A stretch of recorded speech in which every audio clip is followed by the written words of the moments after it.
सूरत से धुलिया जा रही महाराष्ट्र राज्य परिवहन की बस ने ऊवा गांव के पास एक ट्रैक्टर को टक्कर मार दी। टक्कर के बाद बस डिवाइडर पार कर सामने से आ रही दूसरी एसटी बस से भिड़ गई। धुलिया से सूरत आ रही बस 3 पलटी खाने के बाद आग की चपेट में आ गई। हादसे में करीब 7 लोगों की दर्दनाक मौत हो गई, जबकि 15 से अधिक यात्री घायल हुए हैं। घायलों को बारडोली और सरदार अस्पताल में भर्ती कराया गया है। फायर ब्रिगेड ने गैस कटर से बस काटकर शवों को बाहर निकाला। हादसे के बाद हाईवे पर लंबा ट्रैफिक जाम लग गया। अधिक जानकारी के लिए देखते रहे इंडिया न्यूज 24 सूरत। આજ રોજ NH53 પર બારડોલીના ઉવા ગામની નજીક એક એક્સિડન્ટ થયો હતો, જેમાં મહારાષ્ટ્રની 2 બસો ઇન્વોલ્વ થઈ હતી। તો જેવી જ આ દુર્ઘટનાની ખબર પડી, તાત્કાલિક બારડોલીનો જે ફાયર વિભાગ છે તેના માણસો સાથે સ્થળ ઉપર પહોંચ્યા અને તરત જ જાણવા મળ્યું કે એક જે બસ છે તે બાજુ પડી ગઈ છે અને તેમાં આગ પણ લાગવાની શરૂ થઈ હતી। તો તાત્કાલિક ફાયરની વિભાગની ટીમે એમાં આગ ઓલવવાની કામગીરી કરી અને જેટલા પણ પેસેન્જર્સ હતા એનું રેસ્ક્યુ પણ એમને શરૂ કર્યું। આ સાથે સાથે પોલીસની ટીમ પણ તાકીદે પહોંચી ગઈ આ સ્થળ ઉપર અને પોલીસ અને ફાયરની ટીમે સંયુક્ત રીતે મળીને એનું રેસ્ક્યુ કર્યું હતું।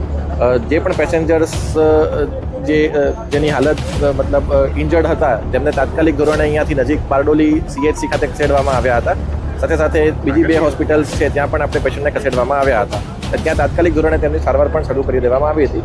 બારડોલી CHCમાં પણ 4 જેટલા મેડિકલ ઓફિસર્સ અને 20થી વધારે નર્સિંગ સ્ટાફ સાથે તાત્કાલિક સારવાર શરૂ કરવામાં આવી અને સારવાર દરમિયાન કોઈનું આપણે મૃત્યુ હજુ સુધી થયું નથી।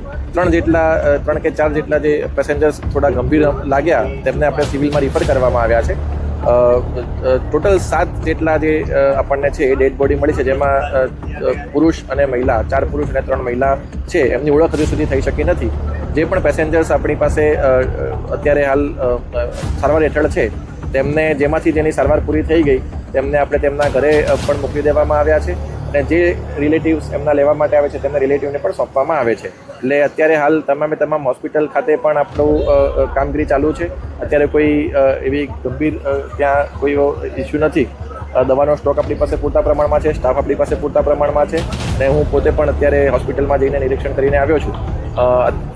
જે ડિસ્ટ્રિક્ટ મેજિસ્ટ્રેટ ધુળે, કારણ કે એવું જાણવા આવ્યું કે આ જે બસ છે ધુળે તરફ જતી હતી અથવા તો ધુળેથી આવતી હતી, તો મેં પોતે પણ ડિસ્ટ્રિક્ટ મેજિસ્ટ્રેટ ધુળે સાથે વાત કરી છે।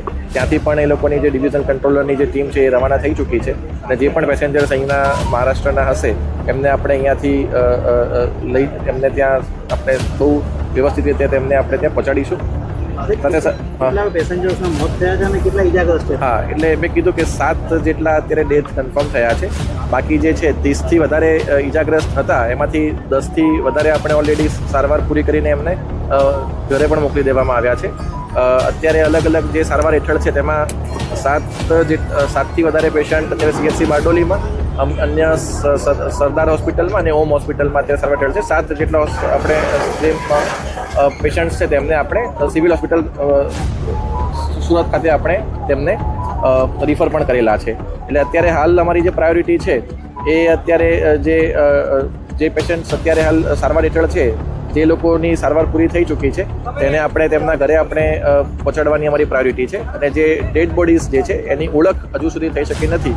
એટલે અમે જે જિલ્લાના કંટ્રોલ રૂમ ઉપર વિનંતી કરીએ છીએ કે જે પણ વ્યક્તિ કોઈ વ્યક્તિને અથવા નજીકમાં વ્યક્તિને લાગે કે અમારા રિલેટિવ આ બસમાં હતા તો તેઓ અમારા જિલ્લાના કંટ્રોલ રૂમનો સંપર્ક કરી શકે છે અને જેથી તેમની આગળની આપણે કાર્યવાહી કરી શકાય। હું જેટલા પણ મૃતક છે તેમના પરિવારજનોને સાંત્વના પાઠવું છું અને તેમના આત્માને શાંતિ મળે તેવી પણ હું પ્રભુને પ્રાર્થના કરું છું।